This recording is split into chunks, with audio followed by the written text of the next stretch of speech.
Hi, இந்த குட்டி super model வச்சு தான் எப்படி குட்டி பிள்ளைங்களுக்கு போட்லீஸ் யூஸ் பண்ணலாம் நான் உங்களுக்கு டெமான்ஸ்ட்ரேட் பண்ண போறேன். பட் அதை விட முக்கியமா ஒரு ரொம்ப ஃப்ரீக்வெண்ட்லி ஆஸ்க் கொஸ்டினுக்கு பதில் சொல்றேன். நிறைய பேர் கேட்குறீங்க, சரண்யா உங்க போட்லீஸ் சேஃப் தானே, நாங்களே பர்சனலா யூஸ் பண்ணியிருக்கோம், எதனால இந்த பிள்ளைங்களுக்கு வைக்கக்கூடாதுன்னு நீங்க சொல்றீங்க? ஸ்மாலர் சில்ட்ரன் அண்டர் 1க்கு why is it not recommended கேட்குறீங்க. அதுக்கு ரீசன் வந்து நம்மளே as adults all of us have different preferences for heat இல்லையா?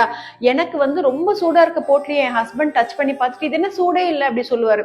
அந்த மாதிரி பிள்ளைங்களுக்கும் இருக்கும் இல்லையா? பட் அவங்களால அவங்களுடைய ஹீட் ப்ரிஃபரன்ஸ் கம்யூனிகேட் பண்ணவே முடியாது. நமக்கும் தெரியாம நம்ம வந்து அவங்களுக்கு அவங்க தாங்க முடியாத ஹீட்டை வச்சிடக்கூடாது. ஓகே, அந்த ரீசனுக்காக ரெக்கமெண்ட் பண்றதுல. ஸோ ஆஃப்டர் 1 year நீங்க slowly you can start it for them. And now how to use cold relief potli for children. Okay, நீங்க இதை வந்து ஆஸ் யூஷுவல் உங்களோட ரெகுலர் மெத்தட்ல ஹீட் பண்ணிட்டு நீங்க வந்து நோஸ் கிட்ட, ஓகே, சின் கிட்ட, இந்த டெம்பிள்ஸ் நெத்தியாண்ட, அதே மாதிரி உள்ளங்கை உள்ளங்கால் வைக்கலாம். பிள்ளைங்களுடைய ட்ரெஸ் ரிமூவ் பண்ணிட்டு அவங்களுடைய செஸ்ட்லயும் பேக்லயும் கூட நீங்க வைக்கலாம். ஒரு episode of cold and cough அப்ப ரொம்ப கம்ஃபர்டிங்கா இருக்கும். ஓகே, இப்படிதான் யூஸ் பண்ணணும்.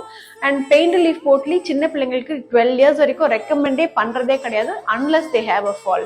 So this is about how to use this for little ones. Thank you.